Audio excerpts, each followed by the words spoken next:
Emerging from the heart of Mississippi, Bobby Gentry spun haunting tales that beautifully capture the essence of Southern life, often tinged with melancholy and a touch of mystery. Her hit, Ode to Billy Joe, echoes with the unspoken sorrows that linger in the shadows, forever imprinted on the souls of those who dare to remember. I appreciate how her narratives linger in my mind, haunting yet beautiful.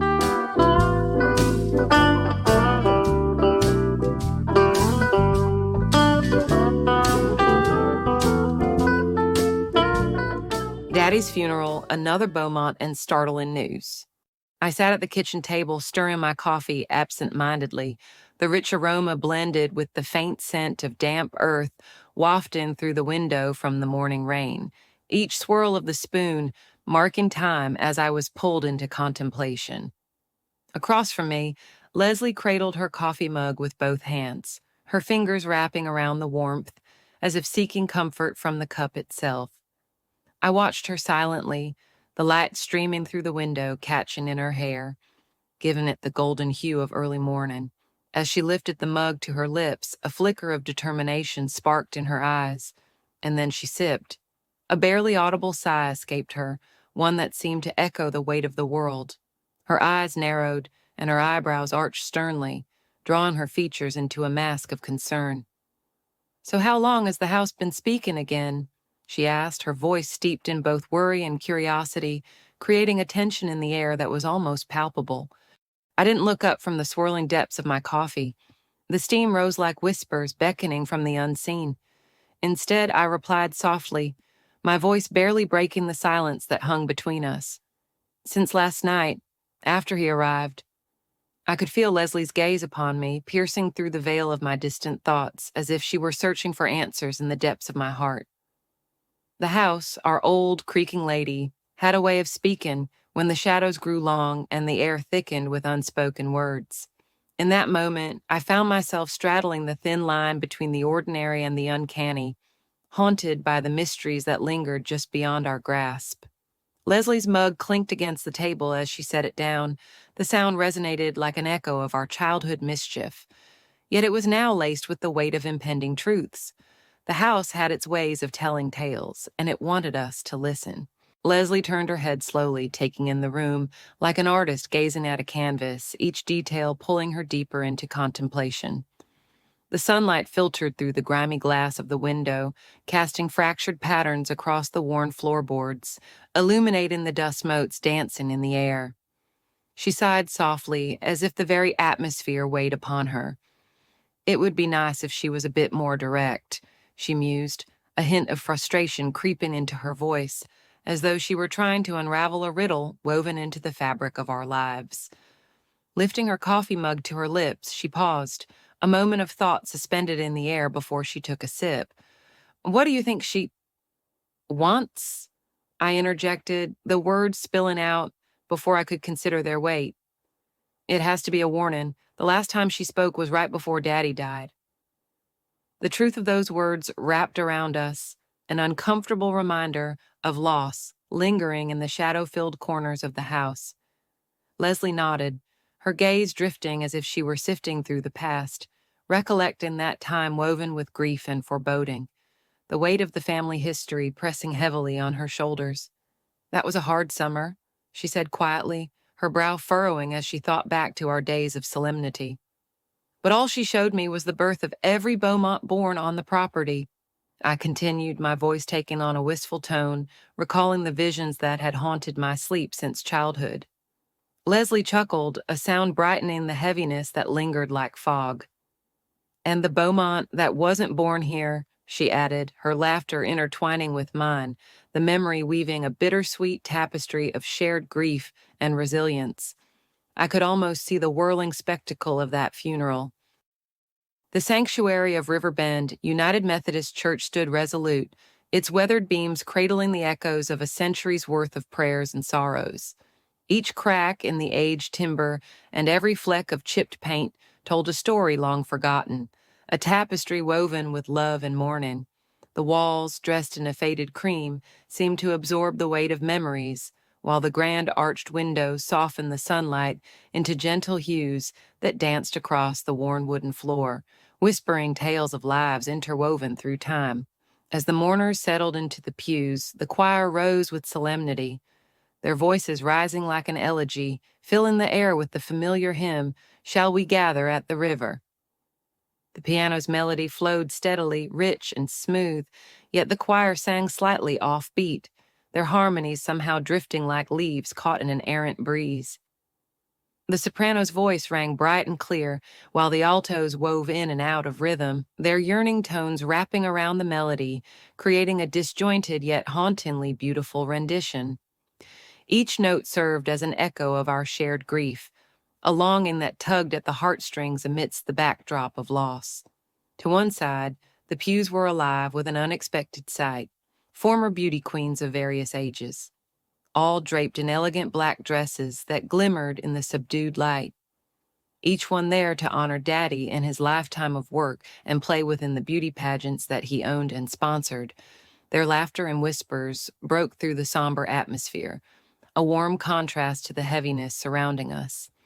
Each woman bore the grace of her past, from youthful smiles to the graceful lines of experience, their presence an unexpected reminder of feminine resilience amidst sorrow. They seemed a world apart from the mourners clad in drab, utilitarian black, while the royal air they exuded filled the space with an exuberance almost scandalous in such a sacred moment. I sat stiffly on the first row beside my Aunt Barbara Lee, whose tightly clenched handkerchief spoke volumes of her restrained disapproval of those frivolous souls. On my other side was Daddy's young widow, Tiffany, perched precariously in a ridiculously large black hat.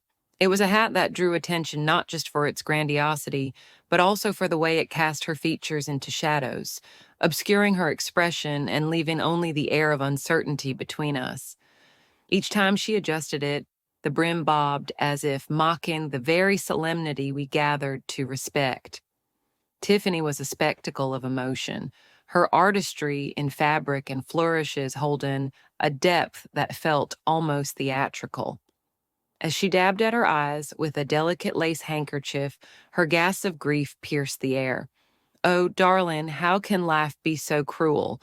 she proclaimed, her voice quivering as she surrendered to the currents of melodrama that rippled through her being. Our eyes met briefly, and I saw not just sorrow but the glimmer of a performance, a careful display rather than a reflection of true loss. Behind me, Leslie sat, her presence a steadying weight against the chaos of emotions that swirled around us. I could feel her gaze fixed upon Tiffany, an intensity brewing within her, each of her sharp breaths echoing the tension building in the air. Leslie's glare was like a wildfire igniting under the weight of secrets unspoken, her discontent palpable. In the midst of solemn prayers and whispered regrets, the heavy wooden doors of the church swung open, flooding the sanctuary with a brilliant cascade of light. The atmosphere shifted, and in that instant the mourners turned instinctively as golden rays spilled in, bathing the room in an ethereal glow. A gasp rippled through the crowd, a sound caught in the chests of mourners hanging like tendrils of smoke. As a woman stepped into the sanctuary, the elegant warmth of her presence seemed to swirl among the flickering candle flames. The moment stretched infinitely as eyes widened, all eyes drawn to this unexpected apparition, a new chapter unveiling itself amidst the pages of grief. The wooden pew creaked as I turned to look at the young black woman that was walking into the Riverbend United Methodist Church, the air thick with the mingling scents of polished wood and dried flowers. It was an unholy gathering. Funerals stripped the flesh from memories, leaving only the brittle bones of what once was. The place felt heavy, a somber sanctuary draped in the sorrow of grieving souls, but it was in that atmosphere of despair that I first laid eyes on Misty. She walked slowly down the aisle, confident and poised, ignoring the increasingly audible murmurs that filled the church. Her presence slashed through the heaviness, offering a glimmer of light amidst the shadows of mourning that clung to the walls.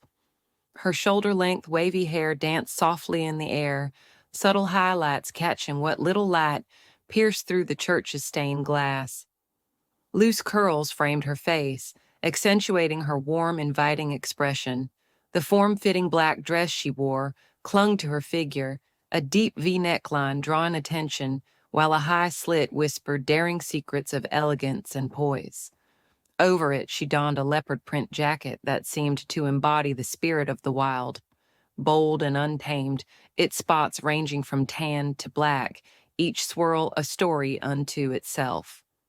Her choice of accessories, a contrast to the black fabric, spoke of careful intention. Large gold hoop earrings adorned with small white stones glinted as she turned, catching my eye, while a statement necklace with an intricate oval pendant told tales of artistry and grace. When she reached casket, I watched her lips moved as she whispered a silent, "Goodbye, Daddy." I had only heard quietly mentioned rumors about her. As she turned around, I felt Leslie's hand grip my shoulder as she leaned forward and whispered rather loudly, "Is that your sister?" As the woman shifted her weight slightly, I couldn't help but notice the chunky black beaded bracelet hugging her wrist, adorned with various rings that adorned her fingers. One ring, bold with a leopard print pattern, echoed the wildness of her jacket, while another sparkled with an enticing glimmer that drew my gaze in. Her makeup was flawlessly applied, accentuating the depth of her eyes and the fullness of her lips, enhanced by a daring shade of lipstick that said more about her than words ever could. In that moment, as I sat there, the grief of my father's absence seemed to waver for a heartbeat, suspended in the air as I took in Misty's presence. She was more than just my half-sister. She was a striking figure of resilience and beauty amidst the sea of black-clad mourners.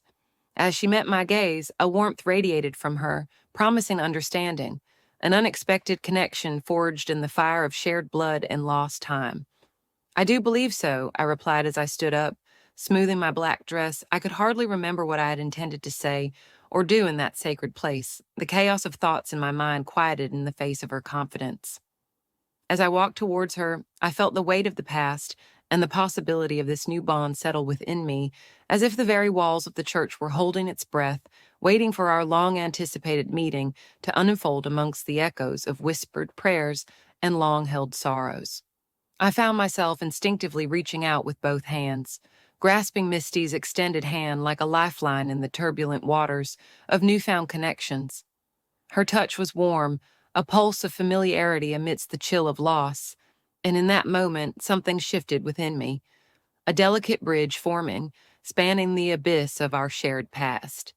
Just then, Aunt Barbara Lee leaped to her feet, the excitement in her voice jubilant yet out of place amidst the solemnity surrounding us. "Oh, I am so glad you came. I wasn't sure your mama was going to give you my message." Her words burst forth like a flood as laughter lightened the tension in the air, a stark contrast to the muted whispers reverberating against the old walls of the church. My gaze darted from Aunt Barbara Lee to Misty, her smile radiant in the shadows, and then back to Aunt Barbara Lee, confusion clouding my mind like the fog rolling down the river. "You knew about her?" I asked, bewilderment threading through my voice, my heart thrumming as the revelation of a sister danced just out of reach. Aunt Barbara Lee's eyes sparkled mischievously, as if the revelation were a well-kept secret meant to bind us closer. "Oh, honey, everybody knew except you." The weight of her laugh danced through the air, warm and teasing, but the undercurrent of truth sunk deep into my chest, a soft blow as the irony unraveled around me. Then, in a gesture that felt like a balm, Aunt Barbara Lee drew Misty into a hug, her arms enveloping her with all the tenderness of an elder meeting a long-lost kin. It was a beautiful sight, two souls colliding amidst the chaos of grief, the promise of kinship weaving its delicate thread as the world faded temporarily around us.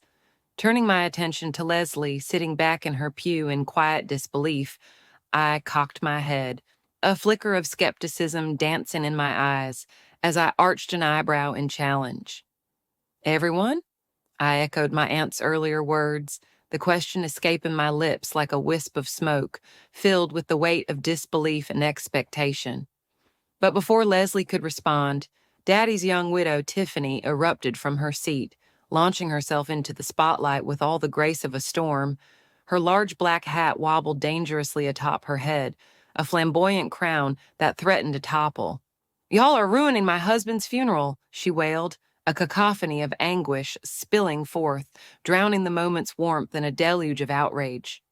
In her emotional tempest, Tiffany stomped her foot in a display of grievance, and with an insistent crack, the heel of one of her black stilettos succumbed to that fervent gesture, fracturing under the pressure. Time seemed to slow as she lost her balance, crashing down in a tempest of fabric and woe, her frame crumpling to the floor with a sickening thunk, the sound echoing through the sanctuary like a tragic note. Her head made contact with the pew, the resounding noise slicing through the whispers of uncertainty and the choir's notes, bringing every gaze to her dramatic fall. A hush enveloped the church, the choir's voices stifled in disbelief, as Tiffany lay there, her imitation Chanel suit askew and dignity in tatters, a visual embodiment of the intersection of life and death. Leslie's eyes shot toward me, wide with incredulity, before rolling in exasperation that felt almost comedic amidst the chaos. "Oh, hell," she muttered, her voice thick with sarcasm and pity. "She's done gone and knocked herself out." And in that moment of despair intermingled with the absurd, laughter bubbled in my throat, fighting its way to the surface even as grief held court within the sanctuary. Tiffany, in all her dramatic glory, had turned our gathering of sorrow into a bizarre performance, one I would never forget. A memory woven into the very fabric of our family's tapestry, each strand tinged with longing and bittersweet humor. The morning sun still hung low in the sky, casting pale rays that danced in through the kitchen window like memory, fragile, fleeting. I was lost in the quiet corners of my mind, retracing the contours of my thoughts like an old cat straying into rusted memories, when Leslie's voice sliced through the stillness with an insistence that felt almost intrusive. "You need to call your sister and make sure she is okay," she repeated for the third time, her tone laced with concern, as if she were untangling a knot that twisted tighter the longer I ignored it. I nodded my head in agreement, the motion slow and deliberate as I brought the cool ceramic coffee cup to my lips. It felt familiar and grounding against the heat of the morning, the dark liquid swirling with intentions as I pulled a moment of solace from my sips. Yet even as the bitter warmth slipped down, I could feel her gaze like a weight against my back, urging me to move, to act. "And we need to check on your stepmother too," Leslie added, the edge of her voice sharpening just enough to draw me back from the depths where thoughts lurked unchecked.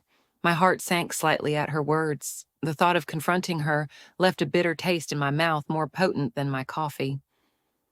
Setting the cup down, I grimaced, the corners of my mouth pulling tightly, a portrait of unwilling acceptance. "Christ on a cracker, Leslie, stop calling her that. I have bras older than her. But I reckon you're right," I sighed, the resignation twining around my words. "We'll go see her before you leave for Miss Edna Rose's viewing." Those words hung in the air, a thread bridging the mundane with the inevitable task ahead. Just then, as if on cue, we both jumped slightly as the small television perched precariously on the kitchen counter crackled to life, its screen flicking through a kaleidoscope of static before landing on the morning newscast. The sudden intrusion startled me, and I leaped up, a frenzied rush propelling me towards the kitchen drawers, groping in vain for the remote control that seemed to vanish with the sun in the pastel shadows of the room. But before I could find it, the news anchor's voice came cutting through the chaos, steady and hollow. "The death of 95-year-old Edna Rose Wallace of River Community has been reclassified as suspicious by the medical examiner after the toxicology report revealed the presence of a high level of an undisclosed narcotic." The air thickened around me, each word striking like lightning in a turbulent sky. I froze mid-motion, the drawer half open, fingers suspended as reality twisted beneath my feet. It was as if the very walls had constricted, binding air and thought into a dense fog of implications, where dread and curiosity danced in an eerie waltz. My heart raced, every notion of a simple viewing shattered. A new chapter loomed, heavy with questions that clawed at the edges of understanding.